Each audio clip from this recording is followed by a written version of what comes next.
Let's make an easy DIY weed killer with no fancy chemicals in it.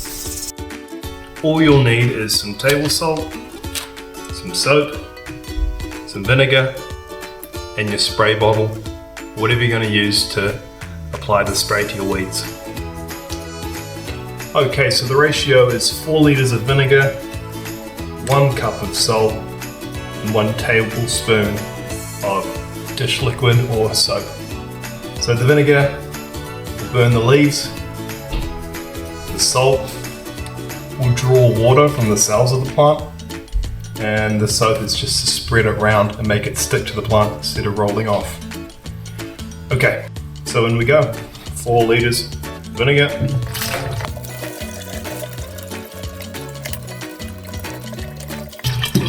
Now if you don't need this much, you can do 2 litres vinegar and half a cup of salt, but simple maths. But I had a bit to spray, so I'm going to get the full 4 litres in. Tried to use it without the soap before.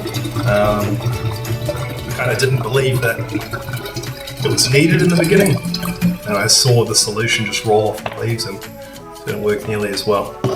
There you go, 4 litres of vinegar, 1 cup of salt, which I'm not going to measure because it would mean I have to go upstairs and get a measurer. So I'm just going to eyeball it.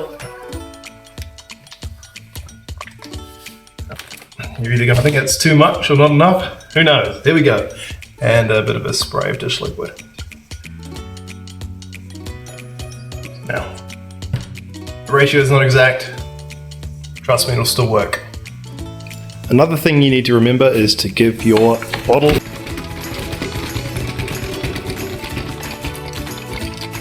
a big old shake so I can make it, but you don't believe me until you see it, so let's do it. So usually when spraying weeds I would wear long sleeves, long pants, cover my feet, wear gloves and wear a mask. But because I know it's just salt and vinegar and soap, it's fine. Probably drink it.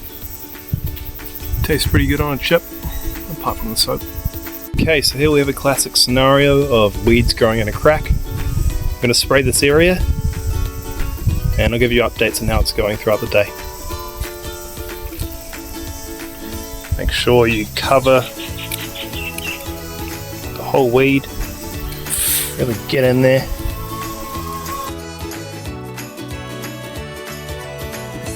We walk away. We'll even give it a go on one of these really tough weeds and see what happens.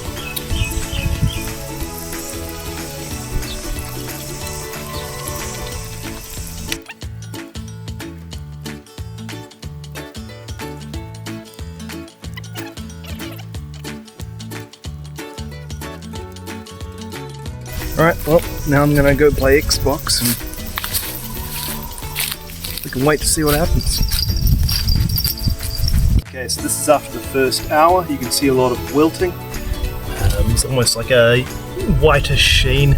I wouldn't say sheen, chalky white texture to the weeds. Go over this one. It's all shriveled up. This one too, actually starting to develop a bit of brownness on it. It's a tough weed, probably looking the best, but not having a good day. I don't claim for this mixture to be better for killing weeds than glyphosate.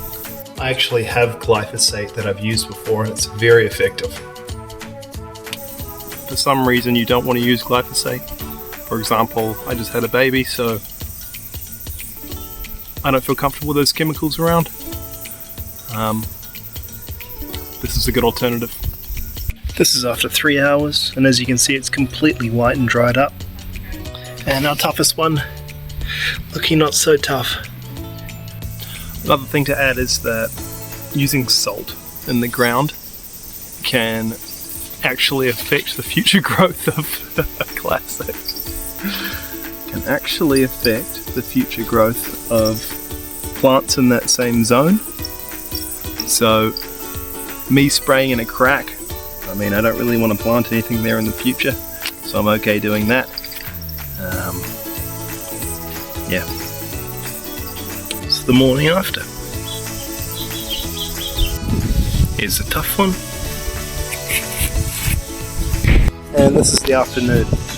So I pretty much sprayed this whole crack. It had green weeds coming out of it. And as you can see, everything's kind of, oh, missed a spot.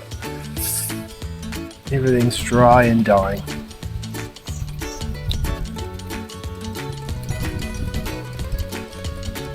So there you go. It's a pretty easy weed killer to make at home using ingredients just from the supermarket.